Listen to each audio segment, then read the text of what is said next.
Hello, everybody. Welcome back to the Recipe for Reality Kitchen. This is your favorite head chef from the kitchen, Zach here. Back already for another Survivor 49 episode recap.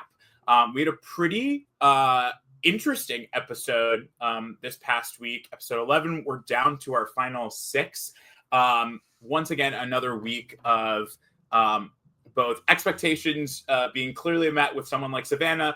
Once again being the target, but maybe not necessarily being every single person's target, and also some new surprises just in people aligning, some great performances from people like Steven, another in for someone like Christina. But of course, I can't do it all by myself, as much as I'm sure you would love to listen to me yap by myself for the next hour and a half. I, of course, must be joined by a guest. And even though Dylan is still operating on the boat, I have brought someone who I'm very, very excited to bring on and guest with me for this pod today. One of my favorite people in the world of theater and also in the world of reality television and HBICs all around, my friend Corey Chichizola. Corey, welcome to Recipe for Reality. How are you today? I'm great. I am a Leo with a microphone and a degree in theater. So, what more could I want? A danger to us all. Corey, it's so good to have you on here. Corey and I have done theater together in the state of New Jersey for the last 2 or 3 years. And he is not only a fabulous theatrical performer, but a guru in all things, both reality television and movies. If you have a quote from a movie and you say it offhand, I'm sure Corey can tell you what movie it's from, what scene it's from, what the timestamp is, and not only who the character is, but the actor and how they got involved in the movie. Because that is just who Corey is. Corey, tell us, why are you so qualified to be on this Recipe for Reality podcast with me today? Tell us about your reality TV background. Well, first and foremost, I actually did a Survivor recap podcast for a season.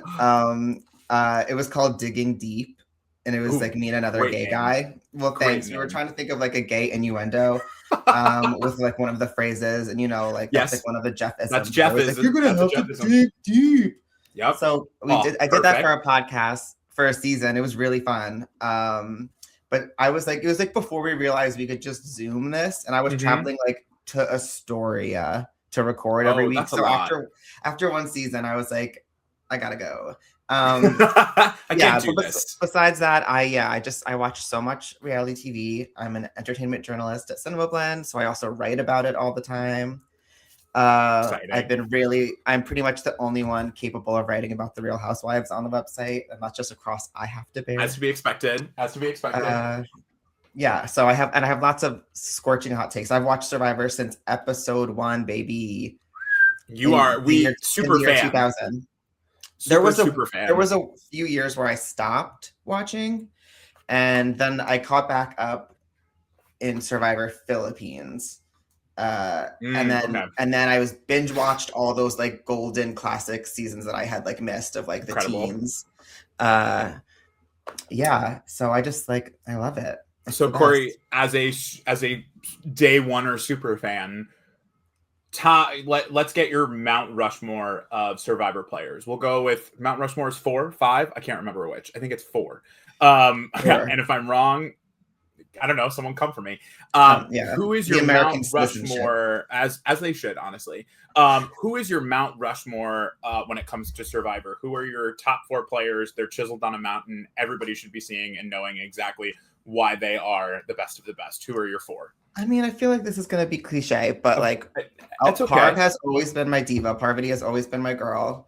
An expected take, as it should be, though. She is the queen. She understands. Like I really like when people make me laugh and like don't take themselves too seriously in the game. Like that's why she's always been my favorite, because she's always been like taking the piss while taking it seriously. But like she never was like sitting and crying when things didn't go wrong. Everyone on this current season, like pretty bad. it was always like, this is fun ultimately at the end of the day.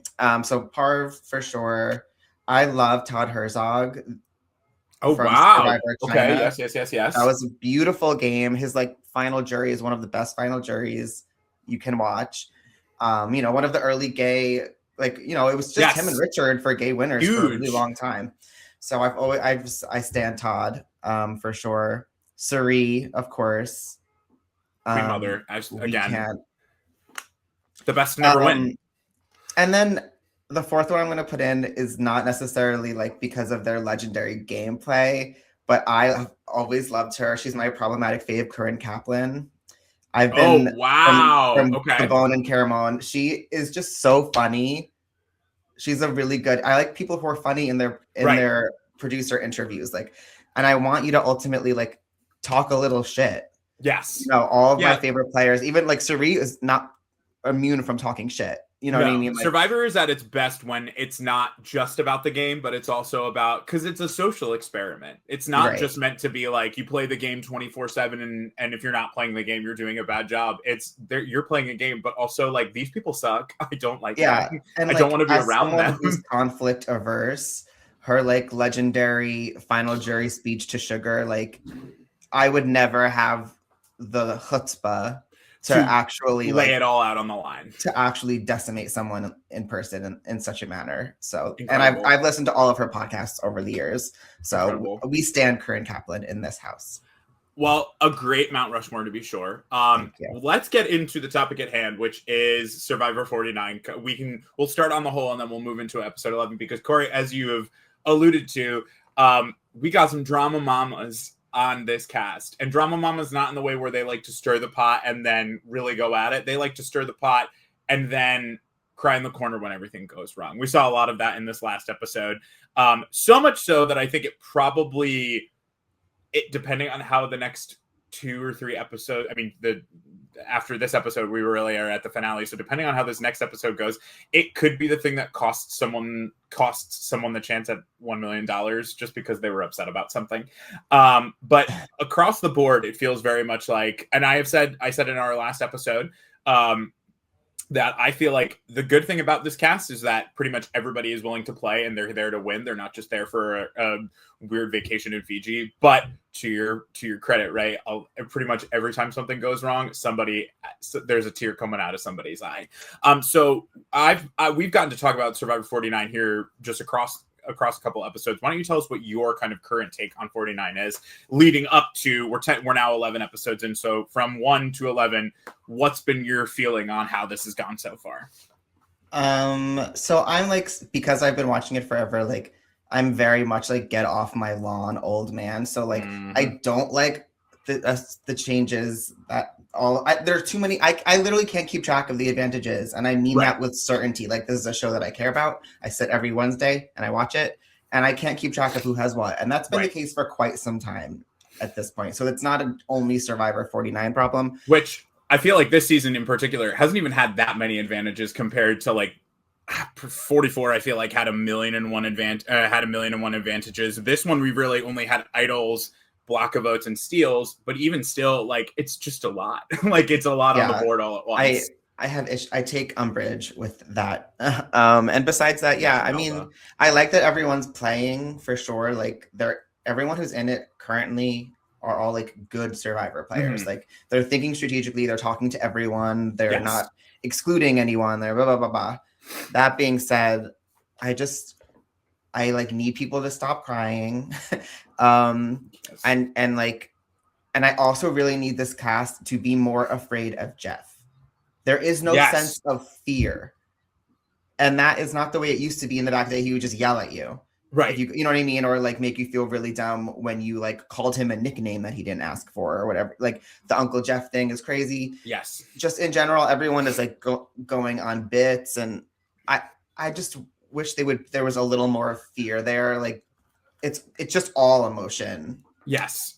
Something about, and this is, I mean, the people who watch and have watched know this, that like I am not an old era Survivor person. I started watching because Dylan's idea was I want to get you watching the first episode of New Era after COVID so that we can get your reaction to it. And it has sort of evolved into what this is, right? Where we do our safety rankings, we do our fantasy, yada, yada, yada. So like, I don't know an era where people are terrified of Jeff. That was sort of like my first my introduction to this was like, the first thing that I know of Jeff Probst is that when they all got on the beach in 41, his first question was like, guys, come on in. Do you guys feel like that's appropriate anymore? And the thing that really came out of that was like, no, it's not. Like in our day and age, it's not really appropriate. So that Jeff is who I have known. And that kind of back and forth banter and relationship with Jeff is what I have known. So like the Uncle Jeff feels very Auntie Julie from Big Brother to me. So like it doesn't feel as weird, but a lot of old era Survivor fans who I've talked to about just like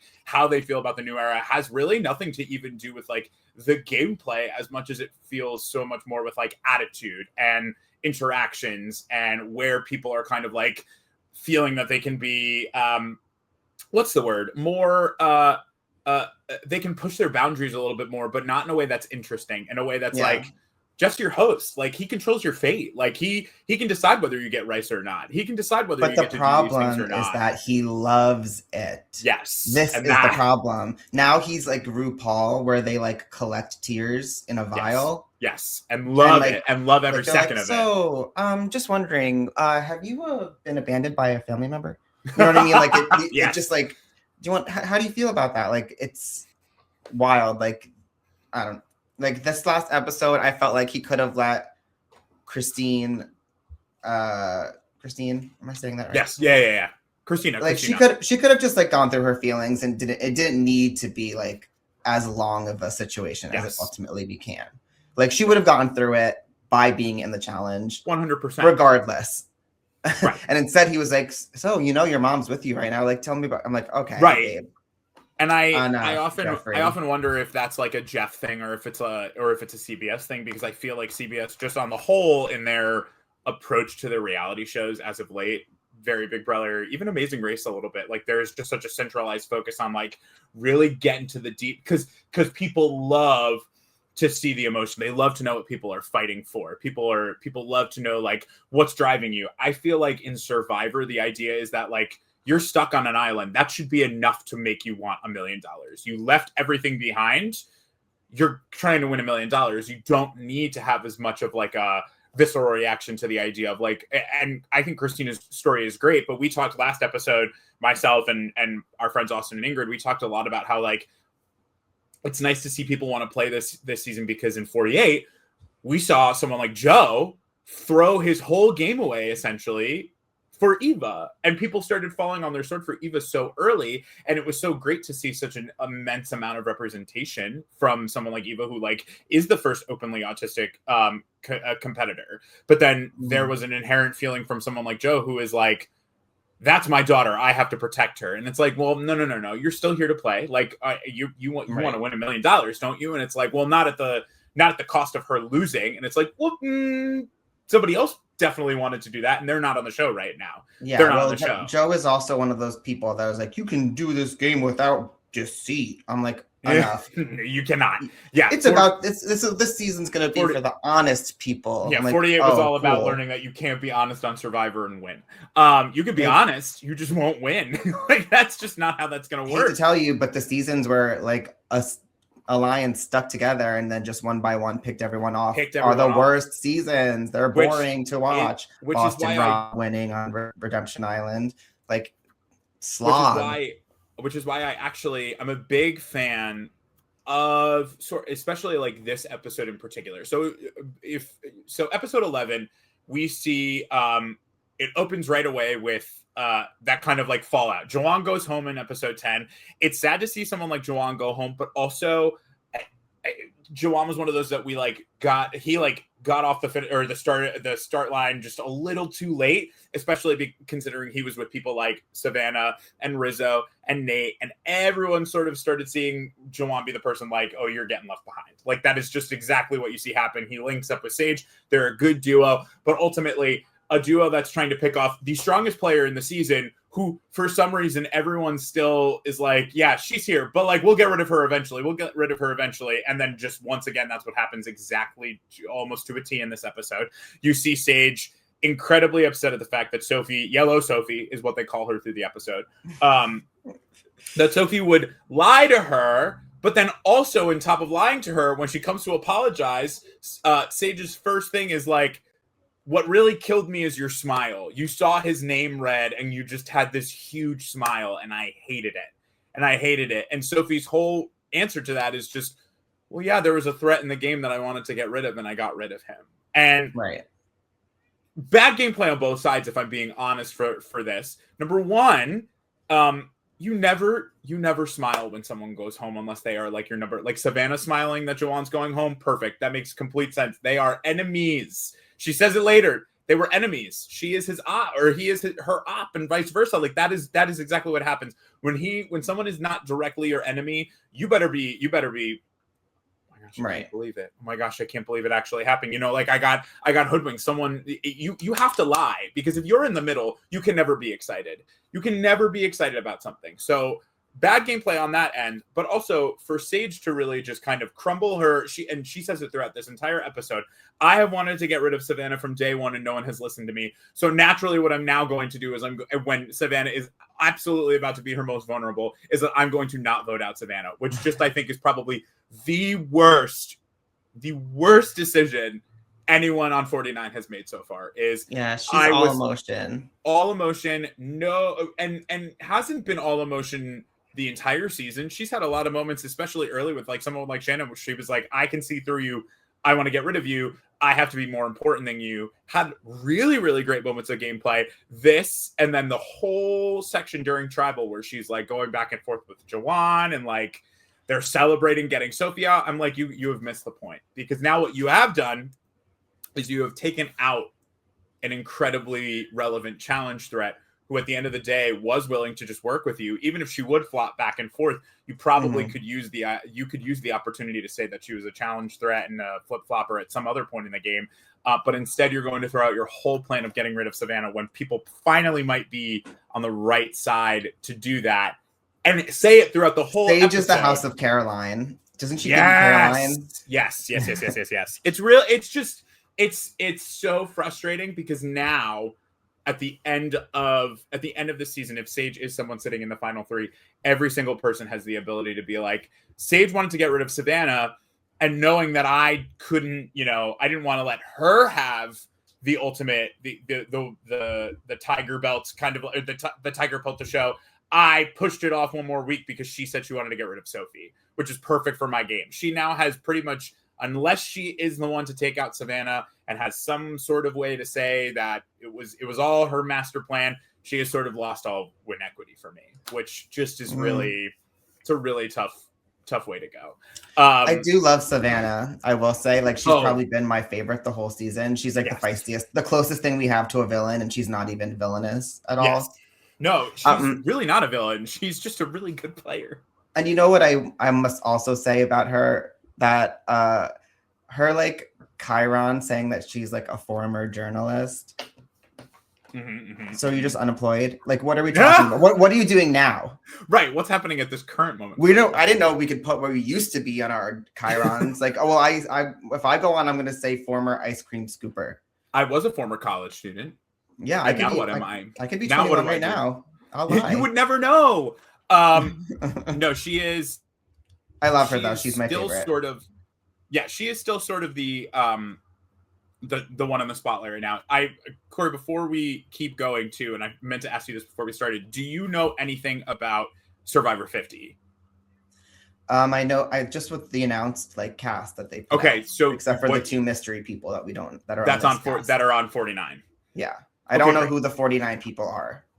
Oh, that's good, because we have said it before on this podcast. I want to make sure that that's clean for you and that you go in not knowing, because obviously they know they were told at the merge that they were playing for 2 spots on 50, which is really, really fantastic.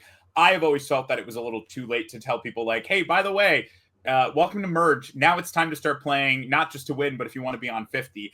And someone who I've been trying to kind of like look at it from a lens of like, who is really earning a spot on 50, whose story is the one that like makes the most sense, that like at the end of the day, they come back on 50 to try and either prove why they won, prove why they should have won, or really overcome an absolutely like heinous mistake that they ended up making. And someone since day one that has been like a clear front runner has always been Savannah, I think, right? She is like, if I'm having somebody back on 50, it's probably someone like Savannah.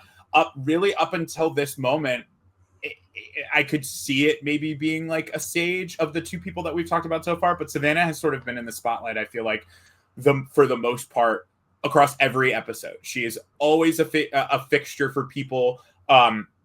in my mind, I really can't imagine a world where she doesn't win if she's at Final Tribal. And that's why I'm having a really hard time.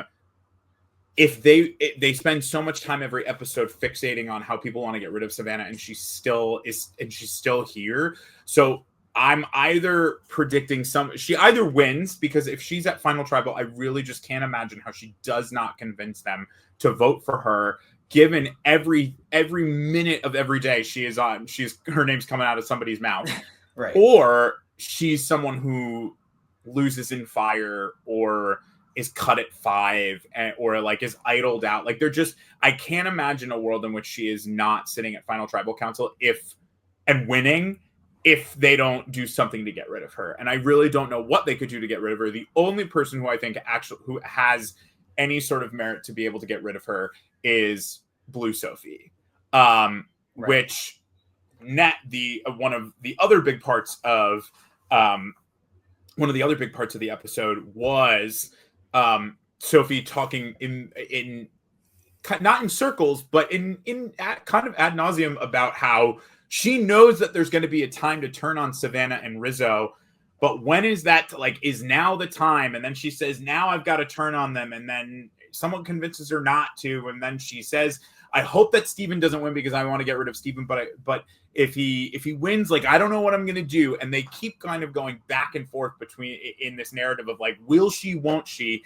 Yeah. And I was texting Dylan today talking about it, because I really, going into our safety rankings for the week, I have no idea where I'm putting. I still think that Sophie is probably sitting at Final Tribal Council. She's been someone who pretty much since that first swap, across the board, everyone I've talked to has said it's pretty clear she's making it to Final Tribal Council. Her edit is good. Her there's always a constant kind of fixation on what her thought process in the game is at any given time, how she feels about Savannah and Rizzo, how she feels about Jawan and Sage, how she feels about Yellow Sophie.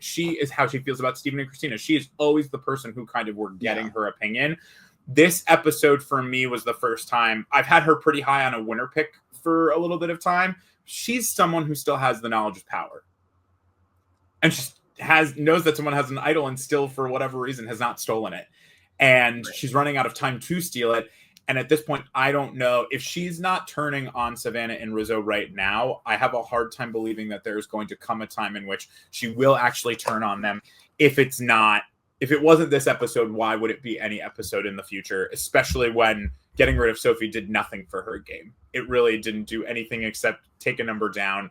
And I mean, besides her being very good in challenges, I'll give them that. That's why I feel like that's why it was unanimous. They were like, well, this girl's going to just win until the end if we don't take her out. Even someone like Christina voting unanimously is a weird decision, especially with her and Savannah's whole thing at Tribal about how we don't get along. We are not to get I can't imagine it was for any other reason except to actively just put that out there. Christina doesn't have her idol anymore. Sophie Yellow Sophie did not have any advantages. Literally everything was on the board. So I feel like putting that out there and doing all of that was just such a weird choice, especially considering now Yellow Sophie goes to the jury and she thinks well, what was that for? Why would you, like you said, sure. It's no secret whose name I'm writing down. She doesn't, I don't have any advantages at that time. The one person with an advantage is Rizzo probably, and he would save Savannah with it. So why would you even say that? And especially now knowing too, they had that whole Steven, Christina, and Rizzo had that whole conversation where he basically says I'm not using my idol on anybody except me. So let's take out Sophie. And they're like, yeah. So why do that whole thing? And then Christina has this whole talking head about how she's saying to Rizzo anything he wants to hear because really who she's trying to take out is Savannah. And then she still writes down Sophie's name. Christina, I think, is one of my people who I now, after this episode in particular, there's no way for her to win. She might be sitting there as a 0 vote finalist, but I think she's a good person that they would take to the end, but I don't think she has. There's no way.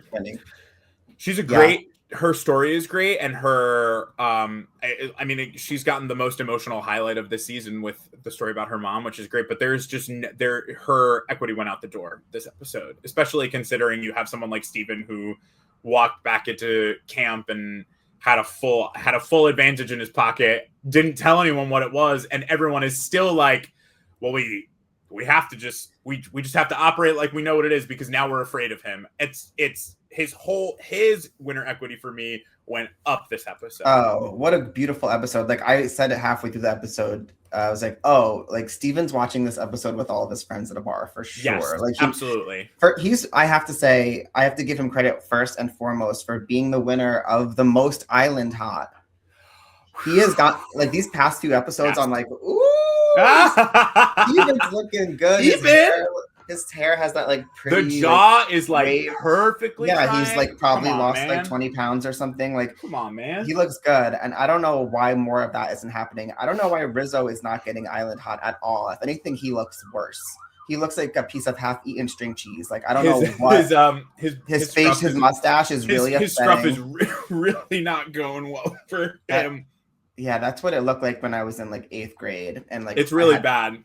And I had to shave, really bad. But only because I had those random. Yep, like, because you're like, these are whiskers, and in the mirror you're like, wow, I look great, and then you take a step back and you go, he's playing so great. I do. Yes. I like Rizzo. I feel like he'll probably be back, if not on 50 at some point, because he's the only one playing at the level he's playing. I think he's just he is getting really leaps and bounds above everybody.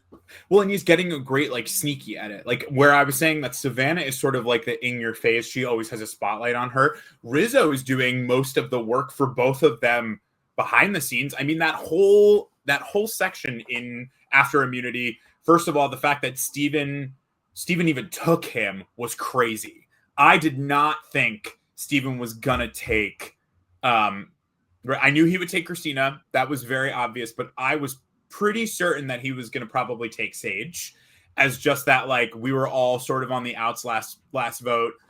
Let's all stick together. Let's do our thing and really get it going. And instead, Rizzo, who probably is the most endearing person over the course of this season, he takes him because he hasn't gotten to eat or do any rewards. And that was like, I thought that was such a wild thing, because that is an opportunity for someone like for the three of them, Sage, Christina, and Steven, to really be like, how do we flip this and start taking over? How do we do that? But we have set a precedent now with this very emotional group of clowns where Christina gave away her thing because Joanne didn't eat. So like now we're like everyone, there must be a lot of talk about like exactly when each person last ate. I feel like they're all talking about this all the time at this point.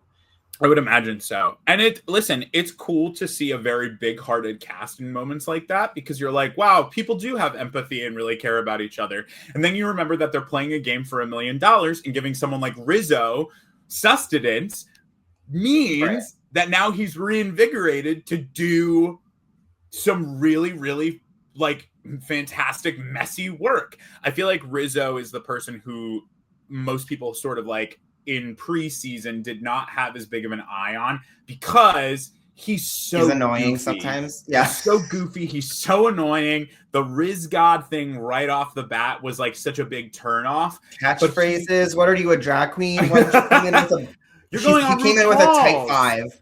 He came in with a tight 5 set that he was ready to perform at any given moment. But that's what's really wonderful about him, is that like he is the perfect, like, I shattered all expectation, and really he is.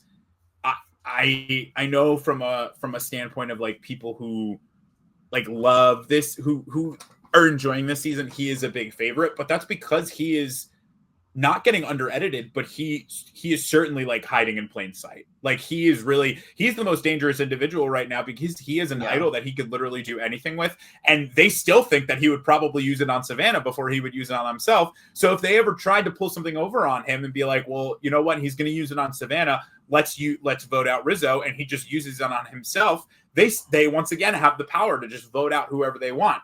Rizzo, Savannah, and Steven sort of sit now as like my 3 people who I think have a lot of winner equity. Sage, I feel like through her winner kind of halved it this episode, because of you had your perfect opportunity to get rid of Savannah, and instead you got rid of Sophie for a personal revenge, which really just like, who cares? Like, why? That's not what this game is about. who cares? Why would you get rid of him? Or why would you get rid of her? Also, Sophie might not have come up with the Juwan plan. It might have been Savannah, and yet you're still going to get rid of Sophie. Like, it's just one of those things where I feel like Blue Sophie really has to make a move this episode, or I don't see a single way for her to potentially be a winner. I really don't think that there is. She's lost sort of the winner edit path, because then you also have someone like Christina who also is saying things that are so contradictory, and so I think this and feel this, and then my actions are I do the exact opposite. If she uses her not, but they also haven't really talked about the knowledge is power for couple episodes now. I feel like if it was something that they were really wanting us to like think about, they would have mentioned it over and over again, and we didn't hear a single mention of it this episode. And I feel like if we were gearing up towards a big moment where Sophie used that, we would have gotten like a little hint of it, so that we were like, oh, I can't believe she didn't use it, and then next episode, boom, she uses it, and we're like, oh my god, what? And that's just non-existent. They certainly have the time for it with these 90-minute episodes. Yeah, how do you feel about the 90 versus 60? When it started, really liked it. Mm-hmm. But then when it becomes like that we don't have quite as much to cover, then I get bummed. But I do like I want the theme song to be in it. That's really important to me. That was absolutely so exciting. And I like having the opportunity to have like camp life segments, which it just this season they're just like not mad at each other, so there's something like missing in the sauce of that time usage. Like there are clear sides, but they're really nice about it. Like there's no like the biggest drama was like Savannah complaining about Juwan. Like that was the most juice we got, which wasn't even that crazy. And it's been like 4 episodes since that happened, so like it's again like they're very polite about the fact that they know they're not all working together, which like you always know that you're not going to be working with people. You're not going to be working with everybody. If you worked with everybody, also even I want like you're stuck together all the time. People annoy you. Yes. Just give me that. Give me a little bit of a who snores, who aqua dumps too close to the shore. Like let's talk about that stuff. Well, who's talking about like because Sage did that because when she was mad at that girl for talking about Jesus all the time. I was like, that would annoy me. That's like a logical, like something's on your nerves and it's a pet peeve. And like, but that can't be the only thing that's annoying you. Like you're there for almost a full month and you haven't eaten like substantial food in almost a month. Right. I agree with you. I think we're not getting enough of like we need more villains is the problem. We need antagonists. There is no good storytelling includes an antagonist. Yes. And I mean, like, obviously, again, you've watched so much Survivor, but like, what makes that? Who do you think is the closest thing to like an OG era villain we've gotten new era wise? Because I feel like right when 41 started, people were trying to like kind of give that right away to Shannon Ricard, but it was not really like villain. It was sort of like I don't know if we have had any really like solid villains like. I can't even think of one off the top of my head of like new era. I think across the board, the people's CBS seems to be really adverse to having such like a controversial individual on their seasons. And like, I often wonder who like, again, I don't know if anyone, if you're watching and you know a little bit more, I saw a little bit on TikTok when someone like Jake got snake bit off and like, that was just like the end. Finding out a little bit more about like who Jake is as a person, like he is a little bit more controversial, right? Like he's the typical he's like hiding shoes. Yeah, like typical. He was hiding shoes on the beach. Shoes. But like he seems to be like a more in his own personal life controversial individual because he is, especially like given who is left in the game, like he's sort of like he's on the opposite side of the political spectrum for a lot of people. He is completely different in terms of like just personality from who we have left, you know, like him and Sage getting together and like seeing kind of like how that might have exploded. Like I feel like we were unfortunately robbed of whatever that could have been, especially because Jake was someone who at the end of the day also was probably going to be great at challenges and great at competing, and going to be probably, we could have had like a big fireworks display between someone like him and someone like Sage, but we never get that. Like, we just never get to see, like the things that really irk anyone, and why maybe that they like make stupid decisions when they're trying to vote people out, and how people take advantage of that. We don't see a lot of that in this era, which like does not go unnoticed from someone who's never watched. It's feeling like it's like villain averse. Like Jeff, I think, was quoted recently being like, I don't really care about, I don't really want villains on the show, but it's like, that's who all of the biggest characters are. Boston Rob is a villain. Right. Babe. That's who Sandra is a villain. Parv is a villain. Like Tony Vlachos is a villain. Like all of your two-time winners are villains. And there's a reason that they win, right? Like there's a reason that even though they're villains and they're whatever, like you want a villain because you want them to play the freaking game and you want them to be unapologetic about it. And they're really, we don't have, everyone feels very apologetic for the game that they play right now. Yes. Rather than just being really proud that they are playing that game. Like, like you don't have to be gross to people, but like, you know, some serrated edges. Well, even Sage and Sophie, right? Sage immediately wanting to get rid of Sophie, when in reality, Sophie came back. It was just super nice. Hey, I'm really sorry that I did that. I just did what was best for my game. And then it's just like, okay, well, if you don't agree, like, it is what it is. Like, no, that's a good moment where like you just explode at one another. You guys are tired and hungry. Go for it. What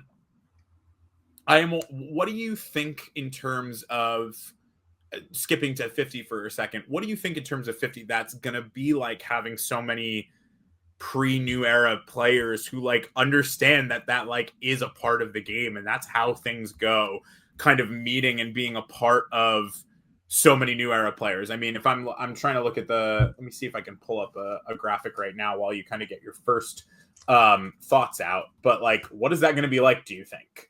I think it's going to be great. I think these new kids need some exposure therapy to good old-fashioned lunatics. Lunatics are what made up all of the best casts of crazies. Coach, like being on again. Did I need a 5th season from Coach? No. But is he a psychopath? Yes. And that's going to create good TV? Yes. Yeah, we need crazies. I need people who have it together. At least like some people who are insane. Give me a few crazies every season, because I need to see the experiment explode.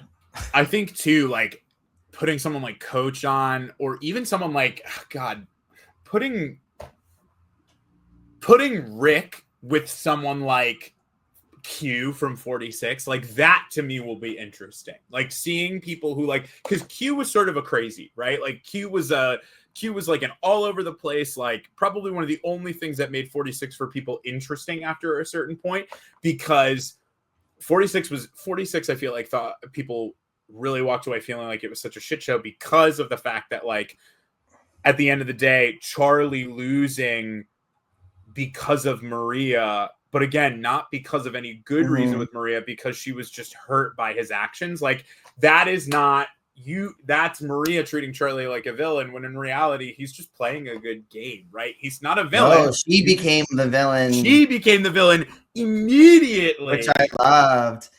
Let's see who else is on this new season that I'm excited about. Let me see. Can I pull up? I really didn't need Stephanie LaGrossa to come back. I love Aubrey Bracco. Let me see if I like Charlie. So, but there are some all of my like favorite girlies from New Era are on this cast. Like I love Emily Flippin, I love Dee, I love Genevieve. Yes. Well, and we have a lot of like Emily Flippin, perfect. I was an Emily Flippin hater. I was a hater for a really long time, and then she really financial analyst Emily Flippin, financial analyst Emily Flippin, who she really like us all. Yeah, we all hated her on day one, and then she became the best part of the season. Yeah, and even with a good winner, like Dee's a good winner in my book. She's a great winner, and she does such a great job. 45, I feel like just across the board, 45 has these third most representation, or I guess second most, tied that because 46 and 48 are each tied with 3. We've got Q, Charlie, and Tiffany for 50 from 46, and then Kyle, Joe, and Camilla for 48. But like, I feel, and again, maybe it's just because it hasn't really even been that long, but like Camilla was great on 48, but like I still think I would have rathered like some other people from 41 and 44 come on more than I would have preferred like a third person from 48. I feel like having Joe on is great and having Kyle on is great because you have Joe who preached honesty and then lost because of it up against Kyle who won through deceit. Like that's a great what's it called? Like going for the glory one more time, a redemption arc for Joe, and then Kyle having to like prove why he won when Joe is not playing honest anymore over Camilla, who really was like Kyle's right hand, and like he ended up winning and doing a lot of great things. But I feel like because you have Kyle, you don't really need Camilla. But we're missing Carolyn, we're missing Jam, we're missing Carson. Jam's going to be on the Traders, thank God. So that'll be beautiful.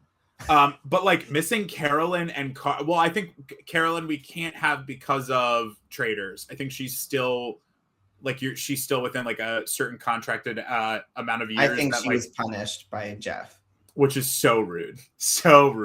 Relax, you don't even pay these people. Period. Like, I mean, you do, but like, you know. But not well enough. Like not well enough to not that you want to own them. Right. You don't get any of the royalties. Come on now. But also when your best friend Boston Rob goes on and plays the Traders, like he's just not on because he probably said no because he doesn't need to come back on Survivor of however many more times. But like to not have Carson on feels like an absolute slap in the face. Because 44 was, I feel like, a lot of people's that was finally the new era season that people really started to be like, okay, I'm bought in, because they got nominated for an Emmy that year because people loved the Tika 3 and they loved the TV. They loved Carolyn. Like it was such a good season to have no one from 45, but 3 people from 48. And then even like not having anyone from 43, I still feel like does make sense. That's the Gabler season. People have a lot of hard, big feelings about the Gabler season. I think it's the worst of the new era seasons by far. But to not have anyone from 44 or even really anyone from 41 feels absolutely insane, because we have of a cast where it's 12 people from the new era. 6 of them only come from 2 seasons, which just is, and then 2 of them of the remaining 6, 2 come from 45, 2 come from 49, and then 42 and 47 get 1 person each. How do you not have 1 person from each of those seasons before you put on duplicates? It just feels a little crazy. But I am hoping that because they brought on people like Charlie and Q, like I am excited to see Charlie play in a season where there is someone like Suri. Because what the hell does Charlie do when up against someone like Suri? Because I felt like Charlie was playing against some of the stupidest people that have ever played the game. But like, what does he do up against Suri? Or what does he do up against an Aubrey or a Chrissy? Like, how does he play this game? Right. And that's going to be interesting, which is why when I'm thinking about like, how does anyone from 49 earn their spot on season 50? Why do they do it? That is why my 3 winner thought processes are Savannah, Steven, and Rizzo. That's why they're really the only people who I can even think about being back there, even if they don't win. Why would you put 2 of them? They're the only 3 people who are playing in a way that I think is interesting enough to get to play with the people who are also on 50, especially the older people, the older players. The fact that Amanda Kimmel was supposed to be on this cast and isn't on it is so upsetting. It's really bad. Who I know we're talking through obviously episode 11, but who are some of your misses that aren't on 50 that you're like, that is just an obvious miss? That's just a miss. I don't know. I do know that I just didn't need to see Ozzy again. Right. And I didn't need to. Oh, well, I've lost Corey. I'm sure he'll be back in a second. While we are waiting for Corey to return, I don't know where he went, but he will be back. While I'm waiting for Corey to return, I stalled enough just to get him here. I don't know what happened. I was on the Survivor wiki for 50 and a pop-up like noise making like a sound. Oh, yes. Double X and hilarious. God. What hopefully no one will see, because Dylan, you can edit to right here, right? Or you can edit to where I clap my hands, is me going, all right, well, I don't know where Corey went, but until then, I really don't know where he went. So until he's back, we're gonna, and then you came back and I was like, oh, good. So Dylan, you can re-edit to start here right now. We had a technical difficulty where we lost Corey for a second, but we're back. I'm back with a vengeance. But Corey, so anyone from 50 that's not there that you're like, what a mess. I can't believe that they had the opportunity to bring blank back and they didn't. I mean, I would have loved to see Amanda Kimmel come back. Mm-hmm. I also would have loved that other girl from the Black Widow Brigade who was also rumored to be on it. The one who asked Parvati what she was like in bed at the jury speech. Hold on. I love Micronesia. I'm having such a brain fart. Hold on. I'm gonna get it to you. So we had Parv, we had Natalie, Amanda Kimmel, Natalie Bolton. Natalie was, I think, rumored too. I would have loved to see her back. She was such a kook. Natalie was a big one, and never came back. That would be really fun. I mean, I've always wanted Todd Herzog to come back. I assume not on purpose for personal reasons, like that. It's not, I guess, a healthy thing for him to do. But what a sin. Which is, I feel like the hard part about bringing back so many people from older seasons is that like a lot of them have left this behind, and they're like not really. They're not looking to prove anything anymore. And that's why you have so many. That's why you have 12 new era people, because they all feel like they have something to prove again, which I don't know. Especially because we have, which is fun, like having seen them, they've all seen themselves on television for the first time, and now they're gonna try to change something. Right. What does Joe do now that he's, what does Joe do now that he knows like how people felt about how he played his game? Because they did not start filming until I think 48 was mid-air. So people at least had like some wherewithal. They finished 49, I forget at what point, but immediately after 49, I think it was like a week later, they filmed 50, they said. And you have so many clear signals of people being like, Joe would be such a good player if X, Y, and Z. So I wonder what someone like Joe does. I don't think Kyle got to film before realizing what the reception of his win was. So I'm curious, like, he won and then he had to go a couple months later. Like, what do you even try to do differently? The people who I am the most excited to see operate are people like Emily Flippin and Charlie, because I am like, what do you think about playing this game when you're like your fan favorites at this point, especially Emily, who went from like the most hated individual on television to probably the saddest vote out of the season. People were like, no,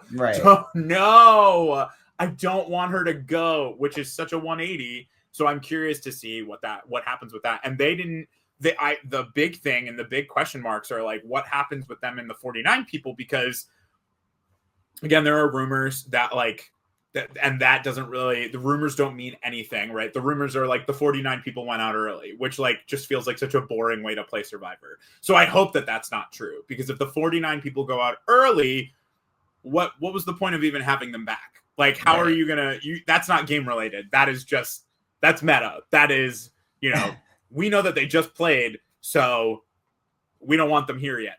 That's the worst way to play Survivor. And I don't know if that's old era. I don't know if that has ever been a mentality when people have returned. But if it is now, it will certainly be annoying. That's sort of like what like on 18. Well, the returning player seasons, they like to,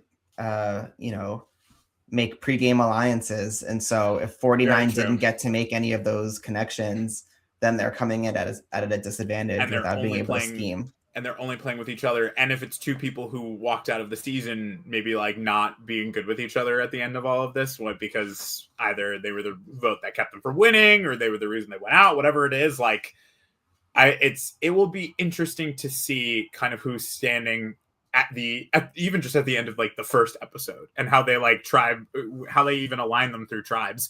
We get 50 in, I believe it's February of this upcoming year. I believe it's either February or early March. I can't remember. But I'm very excited because this will be my first time seeing so many of these people live on television for the first time. Any old era people, except for Suri, because of Big Brother 24, which feels like 8 years ago at this point. But I'm very excited for it. Back to 49 for a quick loop. So obviously at the end of the episode, first of all, big props to Steven on his journey. I feel like throwing a journey in this late in the game is a very weird thing for them to do. I don't remember the last time we saw like an individualized journey so late in the game, especially when it's like you're at 7. What if one of you was gone already and we're going to put them on an island by themselves with probably the most heinous challenge of all time? Just like, run yourself right around that island and find the numbers and good luck. I don't know if anybody besides him would have been successful in that, if I'm being honest. I think both of the Sophies probably would have had a tough time. Savannah might have had a tough time. I think Rizzo maybe barrels his way through. I feel like Sage, unfortunately, probably gives up halfway through. And I think Christina probably gives up halfway through. No. Christina would not have survived. No. I would fear for her safety. Thoughts on a journey this late? Thoughts on a journey offering an advantage this late or losing your vote this late? I don't love it, but I do love Steven since he's the new island daddy. So, like for the character that I liked it. But right. Yeah, and just in general, I want like less stuff. Yes. But it is what it is, Santa, as Mariah Carey once said. The journey itself looked horrifying. It reminded me, have you ever been on that crazy cliff hike in New Jersey where you have to literally just rock climb and the other side of you is just certain death? It's called the big steps. I know exactly what you're talking about. And I was taken there on what was supposed to be just a jaunty day. Yeah, I was fighting for my life. So that's all I thought of the whole time while he was climbing his little ass up and down those rocks in his shorts and taking tumbles.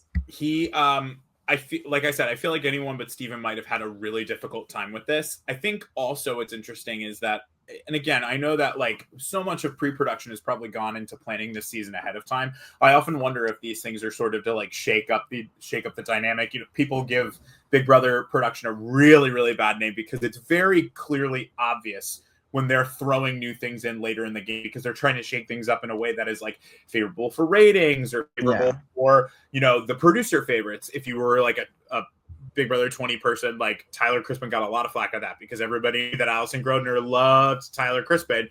And so a lot of times it felt like he was getting thrown bones. In 13, when Rachel and Jeff and Brendan and Jordan all came back, we get to a certain point of the season where there is literally no way Jeff or Jordan or Rachel aren't going home. And then suddenly the duo's twist is back and who knows why. Oh, and of course it also just happens to be Rachel is the competition is the one that Rachel won very early on in the season. Big Brother has usually been very a clear, it's been a clear target of when things are producer interference. But I feel like Survivor, it's not usually, you don't really see a lot of producer interference. Things like the Hourglass were a really big kind of that was the only one that came to the top of my head. That one was crazy because there wasn't a choice. And even that, is that producer interference or is that just they just really wanted to try something new and they were hopeful that they would get the perfect person to do it because it's anyone would have done it. Anyone would have done it. And anybody would do that. But the first question that came to my mind is is this something that exists because now the 90-minute episodes are back, so you do need content to fill your episode and that you're not getting a lot of drama at camp. So do we just add this? Because it just seems also unless anyone except Steven or Savannah goes, it really doesn't make a lot of sense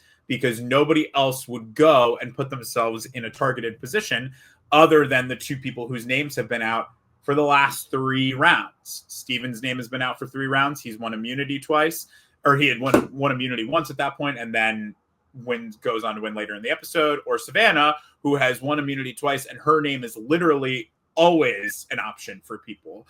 So I wonder, like, is that something that exists prior to? Because it just feels like it also has changed Steven's trajectory for the rest of the season. Having this block of vote, having the ability to kind of hold this over people, like Rizzo has become Steven's new best person because of this, right? Like he is holding him so close to his chest because he knows, or he thinks he knows what this advantage is.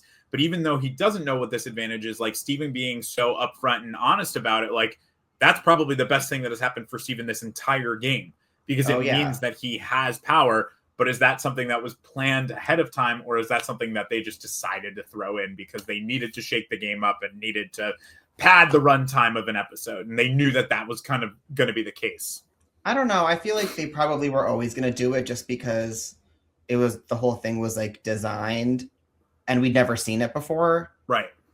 It is very different. It was probably always going to come, but that's because they're always just like more mess. Like they're always like just throwing in more twists and turns whenever possible. It's like if you go to Hot Pot with Survivor CBS team, like they would just be making the most awful choices. Anything that they can put in there. Is it going to taste good? We don't know, but somebody will eat it. Like put in the quail eggs. Yeah. Put in that weird mushroom you've never seen. Shrimp balls. Throw in the shrimp balls. Nobody likes them. That's not true. Somebody will eat it. I promise. Yeah. It's very, I agree. I think it could be, they love mess. They love when things are, when there's an opportunity for something to be messy.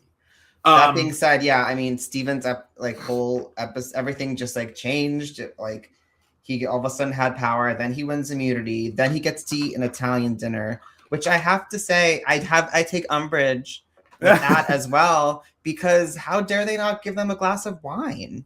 What do you mean they're going to have like juice? They're gonna have full, and you're not gonna tell me that a glass of red with your marinara. Come on, you kidding? You'll give them a margarita, but you won't give them a good Cabernet. You will not give them a Cabernet.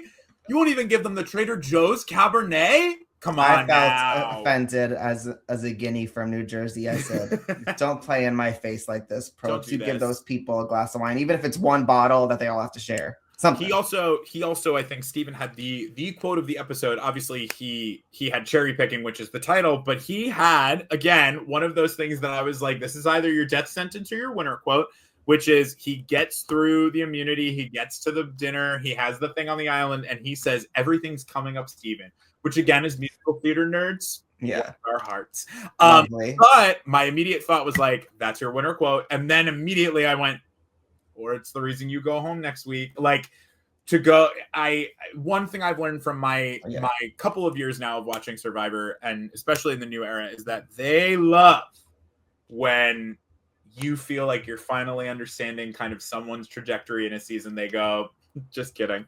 And they steal them away from you. And that is what I want. The only way I can really see that, and I will, I'll put that, we'll move into the safety rankings right now, just because, again, we do our safety rankings on TikTok, Dylan and I, but we've got Corey here, so I'm curious to hear Corey's thoughts on it as well. And then we are going to talk a little bit about what we think, like, kind of our final winner predictions, or like how finale is going to go for people. I'm just going to give a straight 1 through 6. And I will always give a little bit more detail on TikTok, or if I ramble on here, which is probably what's going to happen, I'll tell you to come here and watch instead. But so at number 1, it's still Rizzo, because there is just no reason for Rizzo to go home when he's got an idol in his pocket, unless, and this is why she sits at number 2, Sophie steals it. They always sit at number 1 and number 2 for me. They have for weeks, and it is because they both sit in the perfect opportunity to save themselves.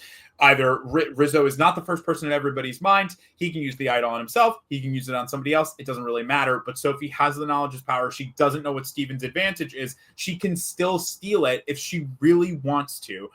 If she works up the cojones to actually pick the idol up and take it from Rizzo, I think that will be the most important thing, especially because they're all aware of it. Like, it feels like Chekhov's gun. Like, it's got to be used. We need to see it. But the knowledge is power has failed so many times in the last couple of seasons that is it going to fail again? And Jeff, that's one that Jeff really loves. He just wants that to work so bad.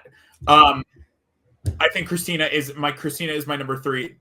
If you vote out Christina at this point, you've basically decided that you don't want to win. You don't want to win. You just think that it's not worth winning.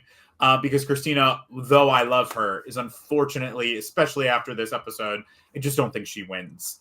And that just is really shocking because I was so high on her in the beginning of the season because it felt like she was clearly the character that people were going to kind of like fall in love with and people were going to really rally around. And that's such a powerful thing. But it really has had the adverse of someone like Heather from 41, who like Heather eventually like sort of disappeared into obscurity. But then we found out later, like Heather was doing a lot on the season from people who were on, and they were like, I can't believe they didn't show as much of Heather because Heather was always involved in what was going on, but it's just very clear that she's not the winner. And that's a tough thing to watch. 4, I have Sage because the reason why is mainly because Savannah or Steven. Savannah is 5, Steven is 6. Savannah or Steven are clearly the targets in every facet of the word, but when one of them wins immunity, the other clearly Sage will become the target for somebody else. Because of Rizzo having an idol or because of Sophie, I just don't think Sophie will have the wherewithal to steal something, and she can't steal anything from Steven. So if Steven doesn't win immunity, I think it's very clearly, and someone like Savannah does, I think it's going to be very hard to convince anybody to get rid of Rizzo, to get rid of Sophie, to get rid of Christina. You're going to either get rid of Sage or you're going to get rid of Steven. And I think the deciding factor on who goes home is in that situation, if she does win immunity, is probably up to Savannah, because she's probably going to want Sage to go home, given that Sage has kind of been on her tail the entire time. But Steven's really the only threat. Like Steven is her only threat to not win a challenge. Even when they haven't like eaten or like had their fill. Steven is clearly the one who I would be the most nervous about because he's methodical. He's methodical. He's careful, and he takes his time. He does not rush through a decision, which is why I've always been impressed with Steven. I said kind of going into the season that I thought Steven was going to be a big threat, and I was right. For a lot of people, he wasn't on their board for a while, and I just always sort of thought that was the wrong type of take. Oh, the rocket scientist? Oh, you didn't think he would be good at a strategic game? Which is hilarious, because I feel like people's thought process was like, well, they're not going to let another person like Carson go run away with it again. And I'm like, won't they? Won't they? I think they, okay, we'll see about that. And here we are. But I think if they don't take him out at 6, he's probably a lock for final 4, if I had to guess. And then it's really just going to depend if he wins that or if they send him to Fire. And I think he even could win Fire. Corey, safety rankings. Yeah. Any thoughts? I'm pretty much with you. The question I'm just wondering about is like, how much do Sage, like, I guess, how close is Sage to being at the Christina level of like Goaty? Yes. Of like, oh, well, I want to sit next to them because they've had a bunch of L's. Right. And I'm going to get more votes than them. Right. Even though I really like Sage, but I feel like your ranking is pretty spot on. And I just like, I can't. I'm going to be really bummed out for Sophie if she doesn't take out Rizzo. Yes, I think that I feel like she must. And like that would be such a baller move to be like, give me your idol and get out. Right. Literally, she has had the opportunity for weeks to make a really, really great move, but now we're getting to the point where I think it makes more sense math-wise for her. Yes, and I think that. I think that the hardest part is because taking out someone like Yellow Sophie for me this week was just a little bit strange, because I think what that might have meant what's hard is that in these last couple of rounds, what you need to also remember is that like it's not a vote for more than 2 rounds, right? It's a vote at 6. Vote at 5, and then you get taken by somebody.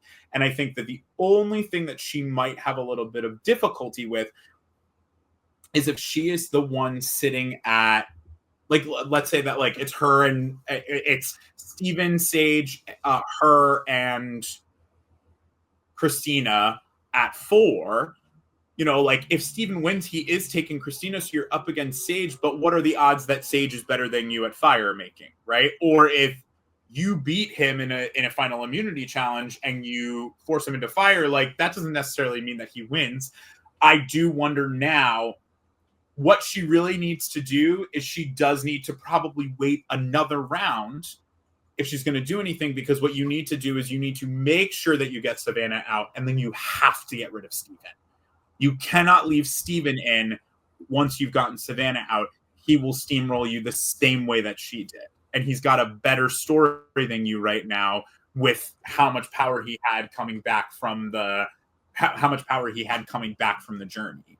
So taking out Savannah even right now is not going to make a lot of sense. But my question is like, how do you even, like, unless she wins immunity, how do you build a good reasoning around not getting rid of her? Like, that's you would be stupid to get rid of her right now because you're on the bottom of everybody else's totem pole. At least with Savannah and Rizzo, they want to take you to 3, right? Like you can't really leave Savannah and Rizzo behind, because what you really should be doing is you should be taking out Savannah at 5 and then hopefully winning Final 4, or even taking someone like Rizzo to fire and saying like, I know I can beat Rizzo at fire. And then now it's you let Sage and Christina go to Final Tribal, you take out Rizzo and fire, you have cemented yourself a win. She's going to have to take out Steven this round, maybe grab Rizzo's idol at 5 and take out Savannah by using the idol to idol her out. And then you have to guarantee that you're going to beat Rizzo at fire. You have to guarantee that. It's really hard. I have been left after this episode not really knowing how this is going to play out. Yeah.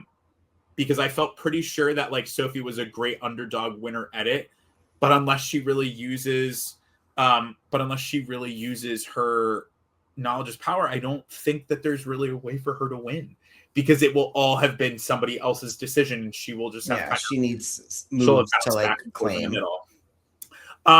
Right now, Corey, with how these episodes have gone, what do you think our least likely finale that we're looking at? So that would be our top 5. We've got one vote out at 5. We've got who's going into fire making and winning, and then what does that final tribal council look like? Who is the one walking away with the win at the end of it?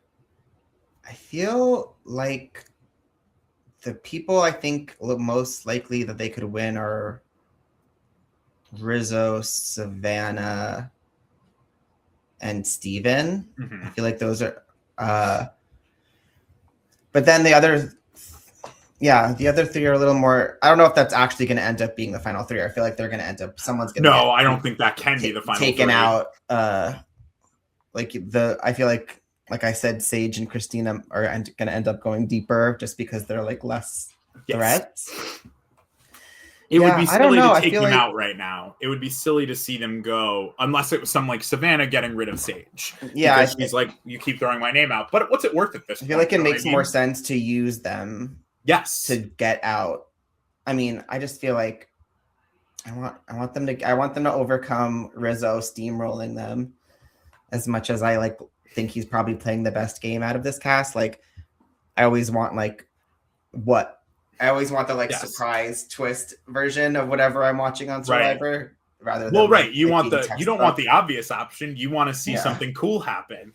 I think I keep being like, what? Every episode, like, what do you mean you guys aren't even like thinking about it? Not even looking at him, not even thinking that he could be an option. Which really is like, I think at the end of the day, the hardest thing to see is that Rizzo is so clearly, I think Savannah is probably the best overall player. I think Rizzo is playing the best game. Yeah. She might be the best player, but Rizzo, for 49's sake, has the cleanest game right now, because he will never come out of somebody's mouth unless he makes an absolutely vital mistake. And I just think he's smarter than that. And I think they all don't think he's that smart. So I think they're underestimating him. For sure. But I think right now what we're looking at, like I said before, I don't think that, and this could change, I don't see a world where all 3 of those people can be in the finale. I think what we're looking at is Savannah or Steven going home at 6. I think it's probably going to be Steven based on just everything we've seen, especially this last episode of his. So we'll see it ends up being a thing where like Savannah gets talked about so much that it actually never happens. Right. And I think that means we'll see Savannah, Rizzo, Sophie, Christina, Sage in the final 5. If Savannah wins immunity at 5, I could see them taking Rizzo out. I could see them taking Rizzo out at 5, but they would need Sophie's help. Right. And that might be like Sophie's big winner moment. Yeah.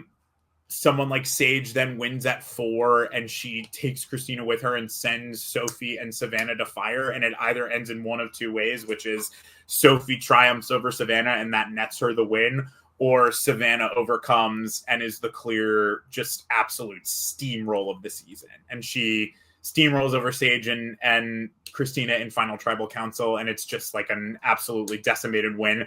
Sage gets a vote from Jawan, Christina gets a vote from Steven, but other than that, I think it just would be a shock to see anyone except Savannah win in that regard. And then if it's Sophie, I think it's probably the same thing where Jawan and Steven each give Christina or Sage and Christina a vote, but it's just, why would anyone not vote for the person who played so well that they were the one? I don't think Steven would do that. I do think... You think he would vote for the best game? Yeah, I do. God, but I do think that Jawan might. And I just have a sidebar about Jawan, which is... Go for it. That he was wearing a turtleneck sweater at Tribal on Council? An island in Fiji! What, babe? There's no way. And I love the moment where everyone comes back and gets to be like the hot showered version of themselves. Yes. Like I always really look forward to that. Full a sweater. And then at the end of the episode, when they got out Homegirl, he was like all hyped in the corner, like giving a full performance and was like flexing. And I'm like, babe, you can't flex when you're wearing your turtleneck sweater. If you want to flex your muscles, maybe you should have worn an appropriate island garb. A lovely tank top. Tee. Anything. You cannot flex. A t-shirt would have been fine. Yeah, that turtleneck made me bonkers. It was like this. I was like, but aren't you hot? Isn't it humid? Are you hot? What's going on? I had a roommate in college my freshman year who was this way, and it'd be like snowing, full blizzard, and he'd walk around in like a hoodie and shorts. So naturally, you're like, okay, your body like is warm, right? You run warm. But then in our dorm room, he would have the heat all the way up. So what's the truth? So what are you doing? Is it a comfort thing? How are you walking around? Do you run hot or do you run cold? Why is it 90 degrees? Why does it feel like a sauna? Why am I dying? Why am I dying here and you're wearing whatever you're wearing? Ridiculous. Yeah. I feel like Jawan would be that roommate with that turtleneck. I think so. I love watching the people come back to Tribal Council and they're like the best. Nate with his hat, hilarious, absolutely fantastic. Oh my god, Nate Moore. If I was Rizzo and I'm watching the show and I find out that I said the word cinema 30 times to Nate Moore. I would run rocks into my pockets and walk into the sea and let the world take me. And just let it happen. He is someone who I would have thought would be on 50 until I think he just fizzled out a little too easily. And I would love to see him back. I would love to see him back. I would love to see him play a game again with some new players.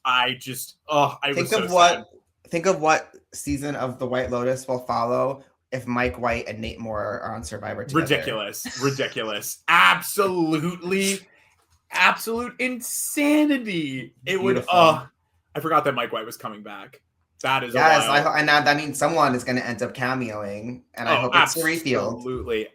If I'm looking at it, it's either Suri or Emily Flippin, or get Emily Flippin as like a corpse in the ocean. Mother Genevieve, who also is absolutely fantastic, but like again, like Genevieve being the only one coming back from 47, absolutely heinous, crazy.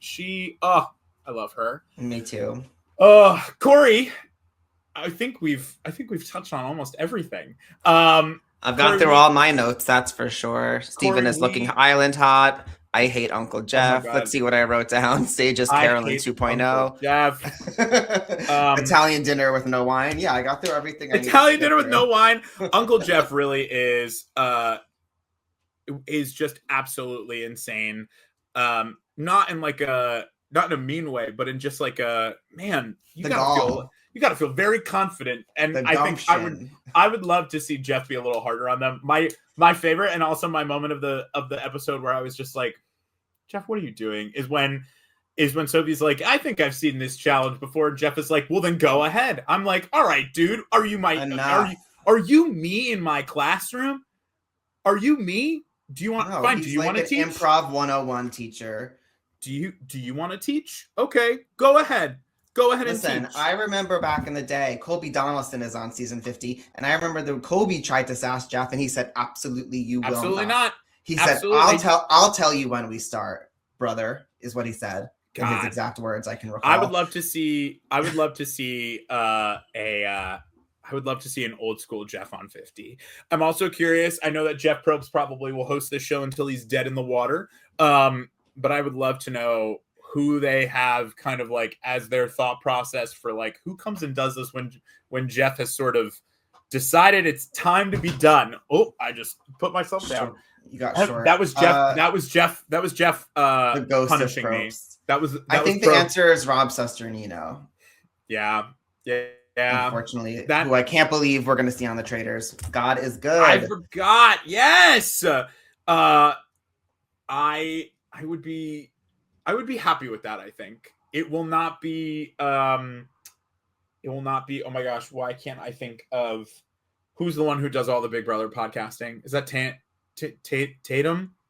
Oh. What the hell is his name? Sure. Taron Armstrong. Taron. It would not be Taron Armstrong. I think it would be Rob Sesternino. Parv would be great, but Jeff is shading her lately. So. No shot. Especially not after Deal or No Deal Island. She's not coming. She's finished with her island time. If she's coming back, it's to cancel Deal or No Deal Island. Oh God.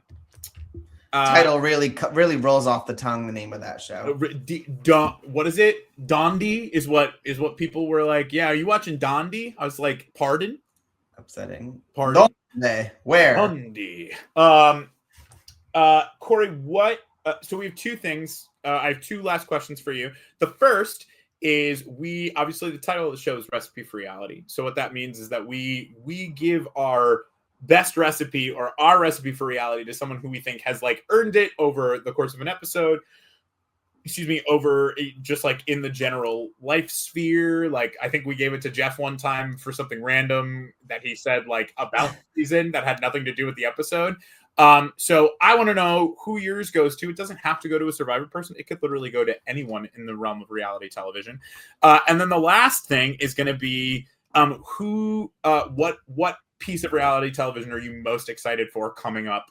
And tell us a little bit about why. That's it. So who's got? Well, these are connected. So right now I have to give the props to my girl Alan Carr on the UK Celebrity Traitors. It's finally on Peacock, so you don't need a VPN to watch. So I've only begun watching it because I take that NordVPN. Take that NordVPN. And he's so funny. He's the funniest person alive, and he deserves everything in this world. And on a related note, what I am most excited about is the Traitors.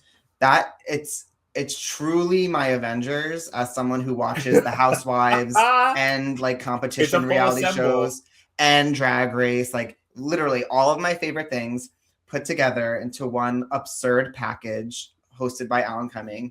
I can't wait. I have a Peacock account that I share with a few people that we like pay the yearly fee. But when Traitors is on, I for 2 months buy my own second account because if too many people are trying to stream at the same time, it kicks you out, and I will not wait. And you will not. Respect. And I will have a meltdown if I watch it at exactly 9 o'clock on Peacock. And I will make it known that I have a problem with it. Well. Oh yeah. So that's it. It's for me. It's heavenly. Maybe we will have you back for some Traitors recap. That is coming up on this channel. I have been thinking about some stuff that we can do. Dylan is going to be back in a week, which is great. But then, spoiler alert, Dylan has another job coming up in March, so it's just going to be me again. So I've been thinking about some things that we could do in the meantime. And one of the things that I have been pontificating on is some rewatches of the Traitors and then just some recaps, maybe in time enough for this new season. So Corey, maybe we'll have you back to talk some My trailers. schedule is wide open. I know that you would absolutely hate that. You would hate to ever have to talk about the traitors. It's Don't make me sing. Don't make me sing. Don't make me sing.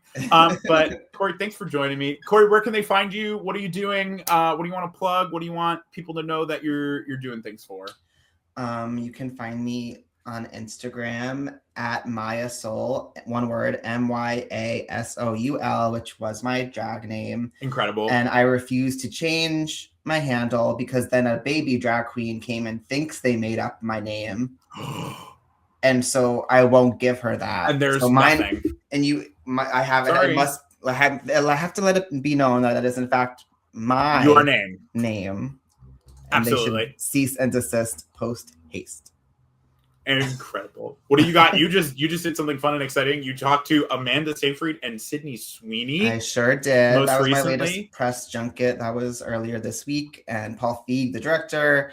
That was really fun. They were both great. And Paul Feig is a gem. And big news. What I talked to Paul Feig about is the fact that Rutt's Hut is a location in this movie for like 3 different scenes. Oh, my God. Obviously, my hot dog ass I could not resist. I said, we must talk about hot dogs. You also might recognize Corey off of TikTok, where he did indeed go viral for talking to Adam Sandler about Happy Gilmore 2 and the amazing things it did for him as a young queer individual, and Adam Sandler being just an absolute gem of a human being. So if you recognize it, go follow Corey on those socials. You know where you can find me. It's at ZLove on almost everything. You can watch me talk about having found a woman in my car underneath my seat. And I think about it every day. I'm in my car. And you know what? And if that is my legacy, so be it. But that's it for now.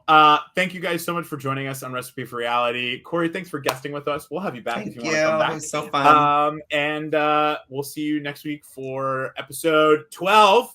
Right before we head into the finale. And Dylan is actually finishing his job this upcoming week, and he will be back the week before Christmas. So we will be doing a finale recap, and I'm very, very excited for it. So thank you guys for watching, and we'll see you soon. Goodbye. Goodbye.